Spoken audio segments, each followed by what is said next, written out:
reuniu todo o povo em jejum, né? Então, quem não sabe da história de Esther, Esther judia, os pais morreram e o tio a criou, o tio não, o primo, né? O primo dela a criou. E quando a verdadeira rainha Vasti pisou na bola, então o rei pediu para chamar uma nova rainha. Eu vou resumir bem assim. Então ela foi escolhida pelo rei, né? Novamente ali. E o Senhor a agraciou, mas havia um propósito por trás, porque ela se colocou em favor do seu povo naquele tempo. Então ela entrou na presença do rei para clamar pelo seu povo. Então essa força, e era essa mensagem que eu queria trazer, nessa força. Ela poderia ter entrado na presença do rei para clamar pelo seu povo e falar ali na frente dele, ó, aquele Amã, ele está tramando contra o nosso povo, quer exterminar todos os judeus, quer exterminar o nosso povo. Mas não, a paciência de esperar em Deus, que foi a mensagem que você trouxe na quinta-feira lá passada, em Jardinópolis. Esperar em Deus, essa paciência de esperar no Senhor.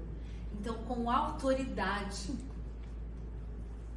ela disse: rei, antes que eu faça o pedido, eu gostaria de convidar você para esse local de ambiência, de autoridade, que era o palácio dela. Então ela reservou um banquete para o rei e convidou o próprio inimigo, que era Amã, para participar desse banquete. Então o ambiente, o seu ambiente de autoridade, o Senhor falava essa mensagem comigo. Além da paciência que ela teve em trazer o seu pedido diante do rei, ela trouxe o rei para a sua ambiência, como lugar de autoridade.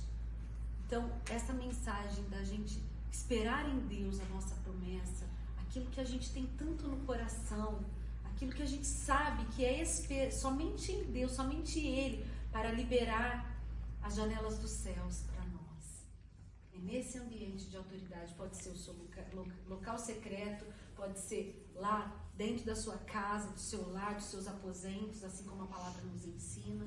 Ou pode ser até mesmo assim como o Vicente trouxe a mensagem forte, dentro de você. Amém? Lugar de autoridade. Então o Senhor ministrou em relação a esse lugar de autoridade. Só que Esther, nem mesmo nesse dia, ela disse para o rei o pedido dela. Ela montou um banquete para o dia seguinte, mas havia um propósito para isso. Porque quem queria honrar Mardoqueu, que vinha ser o primo dela, era o Senhor. Então, na mesma noite, o Senhor trouxe à memória do rei, porque o rei não conseguiu dormir, o livro onde estava escrito todos os feitos do palácio. E havia um que não tinha sido honrado. Então, antes que Esther falasse o seu pedido, o Deus trouxe à memória do rei: olha, tem um que precisa ser honrado, e é Mardoqueu. Então, a honra, em primeiro lugar, é do Senhor nas nossas vidas. Pode ter certeza que tem aquele que a gente fala assim, os nossos planos, os nossos projetos, né? O jejum, ele é aquela alavanca que nos posiciona nesse lugar celestial. Então, nós acionamos mutuamente a região celestial com aquilo que a gente tem em nosso coração. O jejum, ele é poderoso. Então, Esther, em jejum com o seu povo, fez com que esse pedido que era dela chegasse até o rei, mas através do Senhor honrou a Mardoqueu. E assim foi a história de Esther. Mardoqueu foi honrado e Esther e todo o seu povo foi honrado. E não houve matança. Amém? Amém.